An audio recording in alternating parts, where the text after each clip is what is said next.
పరిశుద్ధుడ, ప్రేమ కలిగిన తండ్రి, కృప కలిగిన దేవ, మీ అమూల్యమైన ఘనమైన నామమునకు కృతజ్ఞతాస్తుతులు చెల్లిస్తున్నా. ఇప్పటి వరకు పాటల ద్వారా మీ నామాన్ని మహిమపరిచి ఘనపరిచి, నా తండ్రి ప్రార్థన విజ్ఞాపనల ద్వారా మీ సన్నిధిలో యాచన చేశాం. శ్రేష్టమైన మాటలు వినయుండగా మీ కృపనే ధ్వజముగా మా పైన మీరు నిలపండి. నాలో మీరున్న మీ పిల్లలతో సూటిగా తేటగా స్పష్టంగా మాట్లాడండి. విన్న మాటలు మీ పిల్లలు గ్రహించిన మాటను అనుసరించి నడిచే కృపను మీ పిల్లలమైన మాకు నిండుగా మెండుగా సమృద్ధిగా దయచేయండి. మీ కృపనే ధ్వజముగా మా పైన మీరు నిలపండి. మమ్మలను ఈ పరిచర్ను సకల కోటి పరిశుద్ధులను మీ మహిమలైన రాకడకు సిద్ధపరచమని నజరేయుడైన నా యేసయ్య నామమున ప్రార్థన చేస్తున్నాను తండ్రి, ఆమేన్. ప్రభునందు ప్రేమైన దేవుని పిల్లలారా, మన ప్రభువును రక్షకుడిని యేసు క్రీస్తు నామములో మీ అందరికీ శుభాభివందనాలు తెలియజేస్తున్నాను. బాగున్నారా? సర్వోన్నతమైన దేవుని నామమునకే సమస్త మహిమ ఘనత ప్రభావములు యుగముల వరకు కలుగును గాక. క్లుప్తంగా కొన్ని దేవుని మాటలు చెప్తాను, జాగ్రత్తగా వినండి. దేవుని దృష్టి ఎవరిపైన ఉంటుంది? దేవుని దృష్టి ఎవరిపైన ఉంటుంది? దృష్టి అంటే చూడటం, అవునా? చూడటం. ఇప్పుడు మనము సమాజంలో కొంతమందిని ప్రత్యేకంగా చూస్తూ ఉంటాం. ఎవరిని ప్రత్యేకంగా చూస్తామంటే, కన్న బిడ్డలు ఉంటారు కదా, పుట్టిన పిల్లలు, నెలల పిల్లలు, సంవత్సరాల పిల్లల్ని, వాళ్ళపైన తల్లి కానీ తండ్రి కానీ ఒక ప్రత్యేకమైన దృష్టి వాళ్ళపై ఉంటుంది, అవునా కాదా? తల్లి ఏ పని చేసుకుంటున్నా, తండ్రి ఏ పని చేసుకుంటున్నా వాడి మీద, ఆ బుడ్డోడి మీద ఒక చూపు అనేది వేస్తారు. వాడు ఏం చేస్తున్నాడు? తింటున్నాడా, తాగుతున్నాడా, ఆడుకుంటున్నాడా, లేకపోతే మట్టి తింటున్నాడా, లేకపోతే తొట్టి దగ్గర ఏమైనా ఉన్నాడా అని చెప్పేసి తల్లి కానీ తండ్రి కానీ, మోస్ట్లీ తల్లి ఎక్కువగా పిల్లల మీద ఒక ప్రత్యేకమైన కనుదృష్టి నిలిపిద్ది, అవునా కాదా? అవునా కాదా? అలా నిలవకపోతే ఏమైందంటే, పిల్లలు తొట్లో పడి చనిపోయిన వాళ్ళు చాలామంది ఉన్నారా? బోరు బావిలో పడిపోయి చనిపోయిన వాళ్ళు చాలామంది ఉన్నారు, అవునా? బంద్ ఆడుకుంటా వెళ్ళిపోతూ ఉంటాడు. ఎక్కడికి వెళ్తున్నాడో ఎలా వెళ్తున్నాడో తెలియదు. ఇంతకుముందు అయితే పొయ్యిలో కూడా చేతులు పెట్టుకొని కాల్చుకున్న బిడ్డలు కూడా ఉన్నాయి. ఇంకా రకరకాల ఇవన్నీ జరుగుతూ ఉంటాయి. అందుకనే తల్లులు ముఖ్యంగా ఏం చేస్తారంటే, వాడిని ఒక ప్రత్యేకమైన కనుదృష్టి వాడిపైన ఉంచుతారు, పిల్లలపైన ప్రత్యేకమైన కనుదృష్టిని ఉంచుతారు. అలానే స్త్రీల పైన కూడా సమాజం కానీ ప్రభుత్వాలు కానీ ఒక ప్రత్యేకమైన దృష్టి వాళ్ళపై ఉంటుంది, అవునా? ఇప్పుడు స్త్రీలు బస్సు ఎవరిది? అందరికి కదా బస్సు అందరిది కదా. కానీ బస్సులో ఏమనుంటుంది? స్త్రీలను గౌరవించడం మన సాంప్రదాయం, వారికి కేటాయించిన సీట్లలో వారిని కూర్చొనిద్దాం. తర్వాత వృద్ధులకు ఒక ప్రత్యేకమైన దృష్టి గవర్నమెంట్ చూపించి, వృద్ధులకు కానీ లేకపోతే వికలాంగులకు కానీ వాళ్ళకంటూ కొన్ని సీట్లు ఉంటాయి. ఇలాగా ఒకరి తర్వాత ఒకళ్ళు అలాగా సంఘంలో కానీ సమాజంలో కానీ లోకంలో కానీ స్త్రీలకు కానీ చిన్నపిల్లలకు కానీ ఒక ప్రత్యేకమైన దృష్టిని వాళ్ళపైన నిలుపుతారు. ఏదైనా కానీ భోజనాల కార్యక్రమాలు కూడా మీరు చూడండి, ముందు పిల్లలకి స్త్రీలకి అవకాశం ఇస్తారు, పురుషులు లాస్ట్లో తినాల్సి వచ్చింది, అవునా కదా? ఇలాగా ఒక ప్రత్యేకమైన దృష్టి. మరి దేవుడు ఎవరిని ప్రత్యేకంగా చూస్తాడు? ఆయన కన్ను దృష్టి ఎవరిపైన ఉంటుంది? ఇంకా మహిళల గురించి చెప్పాలంటే, మహిళల గురించి కొన్ని చట్టాలు ఉంటాయి. మహిళలకి ప్రత్యేకంగా కొన్ని చట్టాలు ఉంటాయి. స్త్రీలకి చట్టం చాలా దగ్గరగా ఉండిద్ది. ఇప్పుడు స్త్రీ సంరక్షణ కోసం కొన్ని విషయాలు చెప్తే జాగ్రత్తగా వినండి. ఒక స్త్రీ సంరక్షణ కోసం ప్రభుత్వంలో 21 డిపార్ట్మెంట్లు పనిచేస్తాయి. 21 నుండి 24 డిపార్ట్మెంట్ల వరకు పనిచేస్తాయి. ఎలాగా అనంటే, గ్రామంలో అంగన్వాడీ టీచర్లు ఉంటారా, వాళ్ళు స్త్రీల కొరకే పనిచేస్తారు. తర్వాత ఆశా వర్కర్లు ఉంటారా, వాళ్ళు స్త్రీల కొరకే పనిచేస్తారు. తర్వాత నర్సులు ఉంటారు కదా, ఏఎన్ఎంలు అంటారు కదా, వాళ్ళు కూడా స్త్రీల కొరకే పనిచేస్తారు. ఏ ఊర్లోనైనా గ్రామ సచివాలయం ఉండిద్దా? పంచాయతీ ఆఫీస్ ఉండిద్దా, దానిలో స్త్రీల కొరకు ఒక ప్రత్యేకమైన మహిళా పోలీసు ఉంటారు. తెలుసా మీకు? మీకు ఇంట్లో ఇబ్బందిగా ఉన్నా, ఇంట్లో ఇబ్బందిగా ఉన్నా, మీ అత్త మిమ్మల్ని ఇబ్బంది పెడుతున్నా, మీ మామ మిమ్మల్ని ఇబ్బంది పెడుతున్నా, మీ ఆయన మిమ్మల్ని ఇబ్బంది పెడుతున్నా, నిజం, నేను చెప్పేది నిజం. ఇది స్త్రీ సంరక్షణ కొరకు పంచాయతీ ఆఫీసులో ఒక మహిళా పోలీస్ ఈ రోజు కూడా ఉండిద్ది, ఇప్పుడు కూడా ఉంటారు. అలాగా పోలీస్ స్టేషన్లో స్త్రీ కొరకు ఒక ఆఫీసర్ ఉంటాడు. ఇలాగా ఎందుకు అని అంటే స్త్రీ సంరక్షణ. హత్యా ప్రయత్నాలు జరుగుతాయి కదా, అవి జరగకోకుండా ఇలాగా బాల్య వివాహాలు ఆపేవాళ్ళు కూడా చాలా మంది ఉన్నారు. బాల్య వివాహాలు జరగకోకుండా ఆపేవాళ్ళు కూడా ఉన్నారు. ఇలాగా స్త్రీని ప్రత్యేకమైన శ్రద్ధ వారి మీద తీసుకుంటారు గవర్నమెంట్. అలానే ప్రియమైన దేవుని పిల్లరా, మరి దేవుడు ఎవరిని చూస్తున్నాడు అని ఆలోచిస్తే కీర్తనల గ్రంథము 14:2 చూడండి.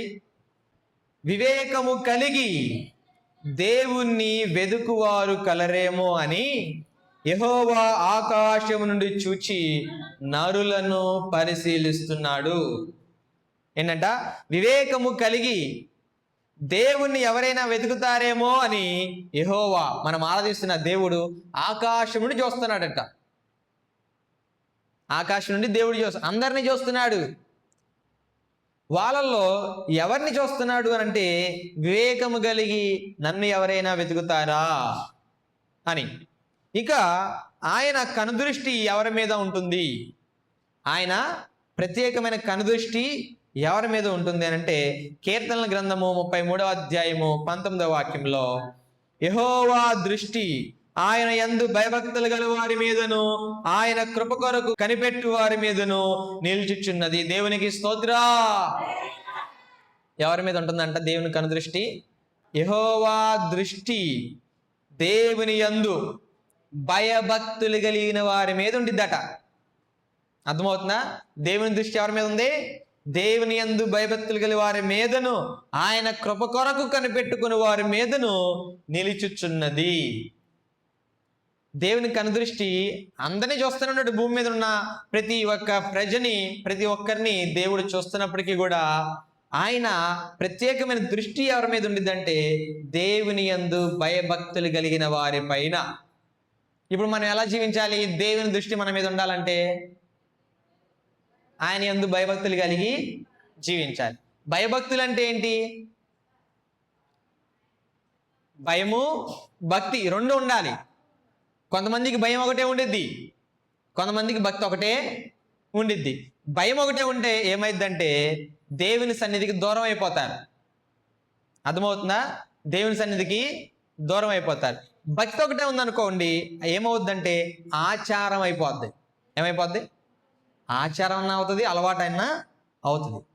రెండు కలిసి ఉన్నాయి అనుకోండి, దేవునికి దగ్గరగా జీవిస్తాం. ఇప్పుడు కొడుకు ఏదైనా చెప్పిన మాట వినకపోతే మీరు ఎమ్మటిని ఏం చెప్తారు?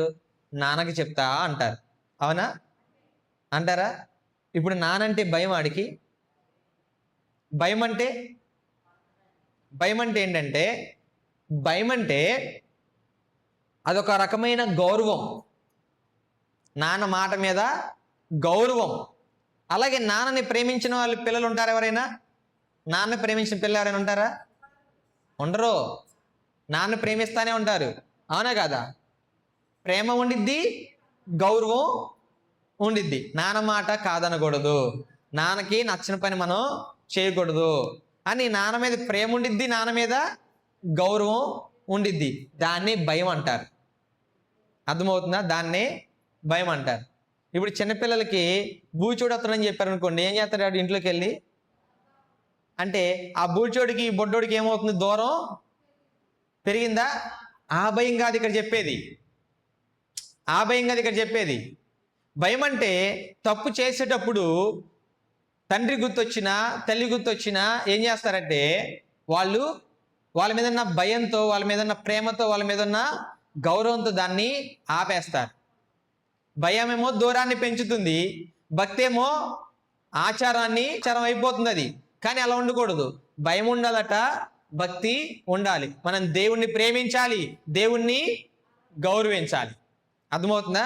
దేవుణ్ణి ప్రేమించాలి, ఆయన గౌరవించాలి. గౌరవించడం అంటే ఆయన చెప్పిన మాట మనం వినాలి, ఆయనకి నచ్చిన పని మనం చేయాలి. భక్తి అంటే ఏంటి అంటే దేవుని మందిరానికి రావాలి, దేవుని దగ్గర మోకాళ్ళు వేసి మనం ప్రార్థన చేయాలి, పాటలు పాడాలి, వాక్యాన్ని చదవాలి, వాక్యాన్ని వినాలి, భక్తిని మనం చూపించాలి. అర్థమవుతుందా? భక్తిని మనం చూపించాలి. ప్రియమైన దేవుని పిల్లరా, కొంతమందికి భక్తి ఉండిద్ది కానీ ఆ భక్తి ఆచారంగా ఉంది. ఇప్పుడు చాలామంది భక్తులు ఏం చేస్తారంటే గొంతలకి వెళ్ళి కొండెక్కి గుండు కొట్టించుకొని వస్తారు. వెళ్ళటం తప్పు కాదు, నేను మీకు ఇంతకుముందు కూడా చెప్పున్నా, వెళ్ళటం తప్పు కాదు, గుండు కొట్టించుకోవడం కూడా అక్కడ కాకపోతే బార్బర్ షాప్లో అయినా కొట్టించుకోవచ్చు. గుండు కొట్టించుకోవడం తప్పు కాదు, కానీ అక్కడికి వెళ్ళి దేవుడికి నీ తలని వేస్తా అంటారు కదా, దేనికి? ఆయన ఏం చేసుకుంటాడమ్మా? ఇప్పుడు అది భక్తిని ఆచారంగా చేస్తున్నారు. మీకు అర్థమవుతుందా? ఆచారం అయిపోయింది, గొంతలకి వెళ్ళటం, గుండు కొట్టి ఆచారం అయిపోయింది. అసలు నీ జుట్టు ఏం చేసుకుంటాడమ్మా దేవుడు?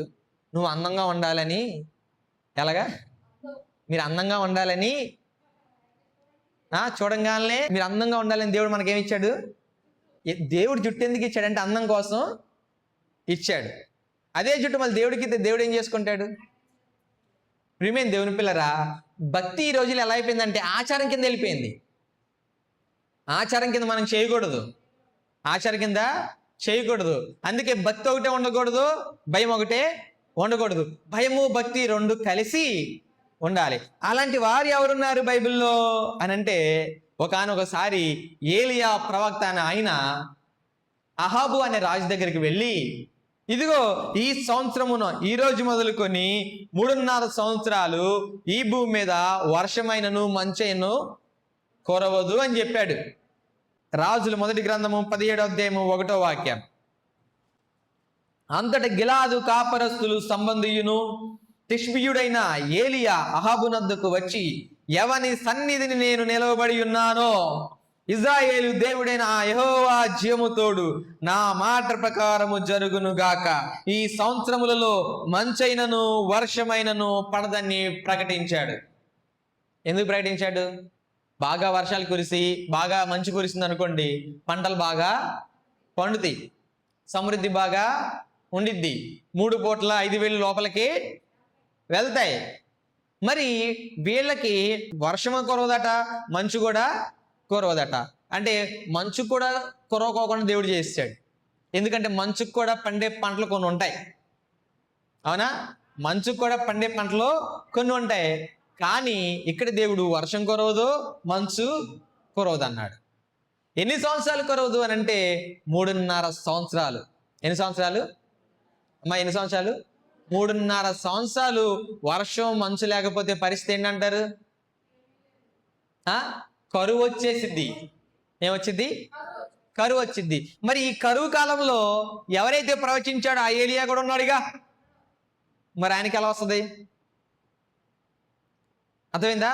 ఆ కరువు కాలంలో దేవుని పిల్లలు కూడా ఉంటారు కదా, దేవుని ఎందుకు భయభక్తులు కలిగిన వాళ్ళు ఉంటారు కదా, వాళ్ళకి ఎలా వస్తుంది అని మనం కొద్దిగా ఆలోచిస్తే, చూడండి ప్రియమైన దేవుని పిల్లరా, మనుషులను దేవుడు ఎప్పుడు కావాలని బాధ పెట్టడు, మనస్ఫూర్తిగా బాధ పెట్టడం.